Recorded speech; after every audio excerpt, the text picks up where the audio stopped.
Good day, welcome to this video. In this video I'm going to discuss teaching styles, and I'm going to do it by means of using examples of teachers who I taught with who had a positive impact on my teaching style, and who, albeit that they were by no means perfect, they had their weaknesses like we all do, and they had their strengths.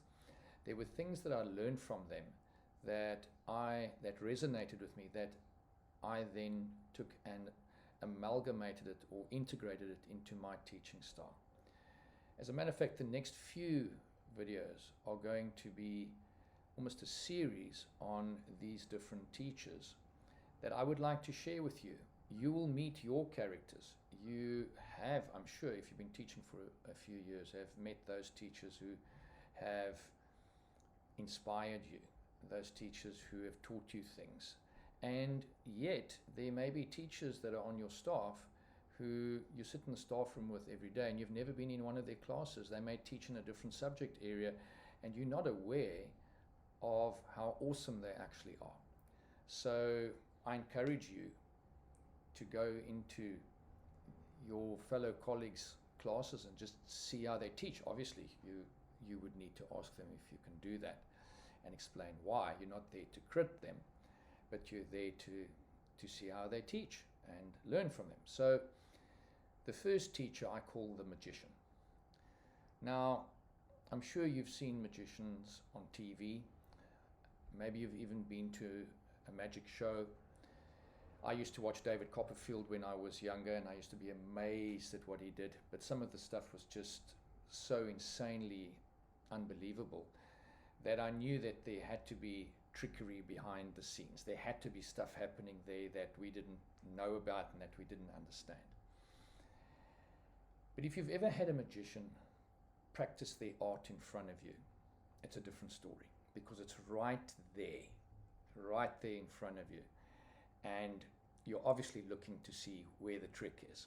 Now, quite a few years ago, I was at a restaurant in Johannesburg, and this particular restaurant allowed a magician to come in and ask people if they would mind if he could do a little bit of a magic show for them.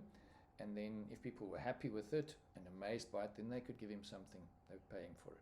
So this man had these colored sponge balls. They were about the size of a table tennis ball, golf ball, but they were different colors. And the things he did with these balls was absolutely insane. He would hold the ball in this hand and then close it, and then open this hand, and that ball was in this hand, and the ball had disappeared here. Or he'd have the ball in this hand, and when you looked again, the ball was on the table, and it just didn't make sense. Now, I knew that he was doing things on a higher level than what we were picking up. He had tricks of the trade, and there was sleight of hand, and the fact that he used colored balls, you could track it more. It was phenomenal. Now, I know a teacher who was like that. I know a teacher who I saw as a magician, and he was the kind of teacher that performed with his students in a way that just didn't make sense. He invariably worked with students who were weak at mathematics, who for the most part were technically oriented rather than academically oriented. At technical colleges, at bridging programs where children were wanting to go to university, but their results from school were poor. He taught here locally in South Africa, in technical colleges, in technical high schools. He taught in a bridging program, I think in the University of Westville, if my memory serves me correctly. And then he taught for years toward the end of his career in the United Kingdom.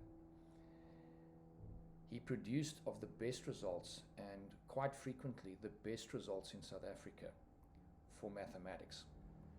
And I can recall as a young boy, when I used to go and play with my cousin Michael, his son, that he would be giving lessons in the afternoons in a converted garage. A garage that had been converted into a classroom, where he ran this after hours math center. Peering in through the doorway and seeing him like a magician writing a magical language on the board, on the blackboard. And it seemed as if the letters came out of the board. It was like Harry Potter. It was entrancing.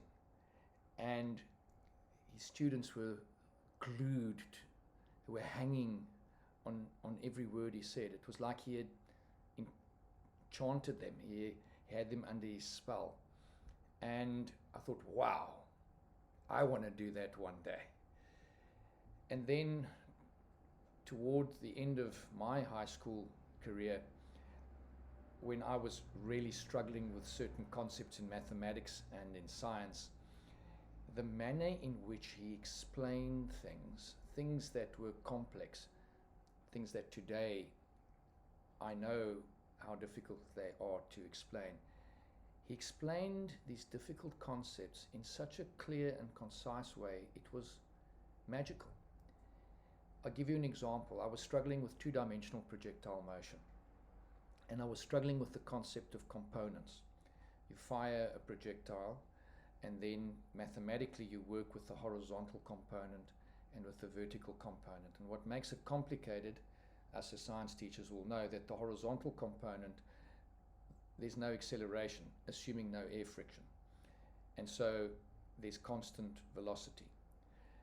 But the vertical component, like you throw a ball up and then come down, it slows down, stops, and then speeds up. And I just wasn't getting it. And I said to him, Uncle Ian, how does this work? And he said to me, think of the horizontal component as the shadow of a cannonball that has been fired from a cannon. And this cannonball is moving through a parabolic path, and the sun is shining above the cannonball. Then what would you see on the ground? I thought about it, so you'd see a shadow that would be moving constantly until it disappeared when the cannonball hit the ground. Then he said, well, now imagine you had a very big light and you shone the light so that the light rays were traveling horizontally, and they cast a shadow of the cannonball on a very big wall. What would you see? I thought about it. That was the more difficult one. Well, the shadow would go up and then we would change direction and come down.